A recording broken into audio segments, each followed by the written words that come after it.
सामने खड़े हो गए। आत्मदेव ब्राह्मण ने देखा, उन्हें नमन किया संत जान करके।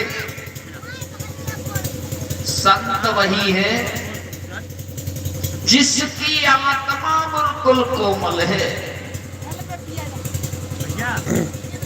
संत वही है, वस्त्र पहने लो तो संत जैसे लाल पीले तो थोड़ी उनमें। संत तो एक विचार होते हैं जो जिसके संत जैसे विचार है।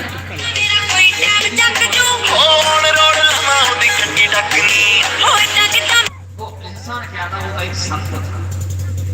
तो संत के विचार होते हैं। इधर संत जी जब सामने आए तो नमन किया है ब्राह्मण ने और कहा है हमें ये बताओ महाराज किधर से आए हो, कहाँ जा रहे हो। कहने लगे हैं वो सन्यासी कि मैं तो आया हूँ, तुम इतने भिन्न भिन्न क्यों हो। क्योंकि चेहरा बता देता है ये इंसान दुख के सागर में है या सुख में है। कहाँ कोई बात नहीं है। मेरे घर में कोई संतान नहीं है, इसीलिए मैं बड़ा ही व्याकुल हूँ।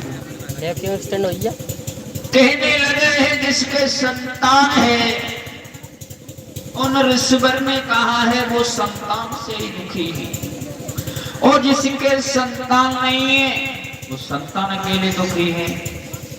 काऊ के घर में एक पुत्र ना है, काऊ के घर में इतने दे दे अनगिनती, लेकिन सुख किसी को नहीं मिलता है। ये तो इंसान के कर्मों के आधार पर सुख और दुख मिलता है। कहा नहीं मुझे एक पुत्र की आवश्यकता है।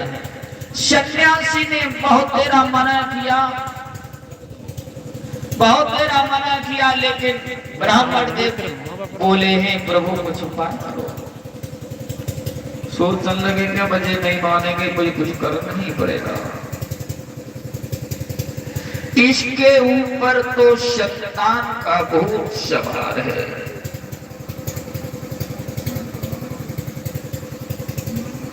उसी समय एक फल लिया, अपनी झोली से निकाला और देते समय ये कहा ब्राह्मण देव अपनी पत्नी को खिला देना, नियम से रहे और भगवान के चरणों का ध्यान करती रहे तो ऐसी संतान पैदा होगी कि तुम्हारे कुल का करण हो जाएगा।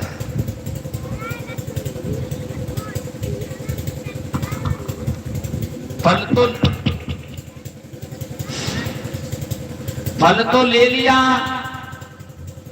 नमन किया सन्यासी को चले।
के फल अपनी पत्नी को दिया।